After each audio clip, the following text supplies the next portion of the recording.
In the heart of New York City, during the final days of the roaring 1920s, stood the financial capital of the world, Wall Street, a place alive with ambition, wealth, and the belief that prosperity would last forever. But beneath the crowded streets and towering skyscrapers, a silent storm was forming, one that would soon bring the global economy to its knees. The 1920s had been a decade of breathtaking growth. New inventions changed daily life. Cars, radios, and electricity reshaped the modern world. Cities boomed, businesses thrived, and the people believed the good times would never end. As industries expanded, the stock market soared. Everyday Americans rushed to invest, convinced that buying stocks was the fastest path to success. The trading floors erupted with excitement. Prices skyrocketed, and confidence reached dangerous highs. But behind the excitement hid a dangerous practice: buying stocks with borrowed money. It was called buying on margin. People who had only a few dollars borrowed 10 times more, believing prices would rise forever. A fragile bubble had formed, one that needed only the smallest spark to burst. Economists issued warnings. Some insisted that the market was overvalued, that stock prices had risen far beyond the real value of businesses. But in a nation drunk on optimism, no one wanted to listen. The party continued right up until the final moment. On October 24, 1929, the music stopped.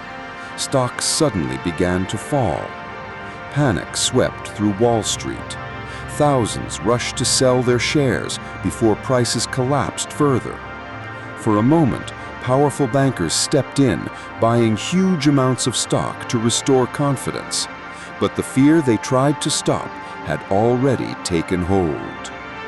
Just days later, on October 28, 1929, the panic returned.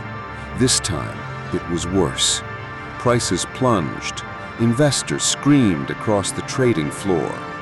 Billions of dollars vanished in hours.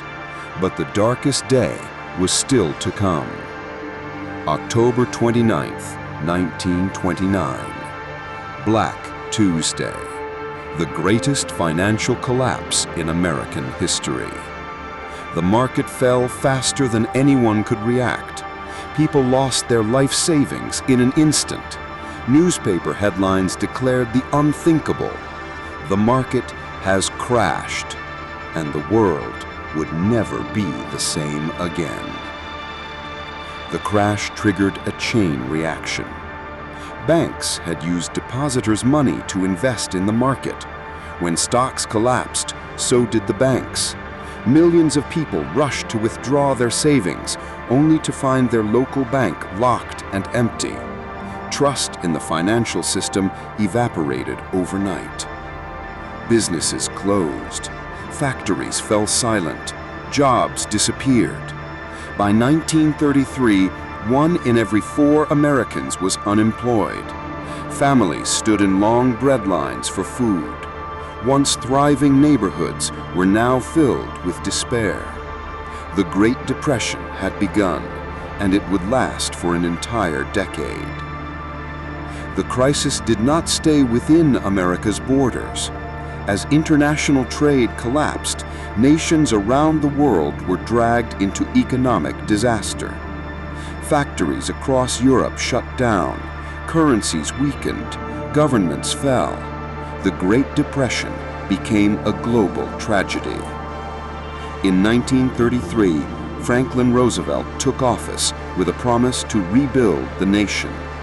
He launched the New Deal, a bold plan to restore hope and stability. Millions of Americans found work building roads, bridges, schools, and parks. Slowly, confidence began to return. Slowly, the nation began to heal.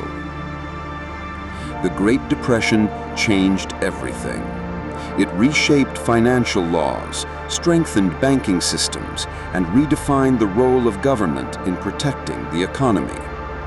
Its lessons remind us that unchecked speculation can destroy nations, and that stability requires responsibility and balance.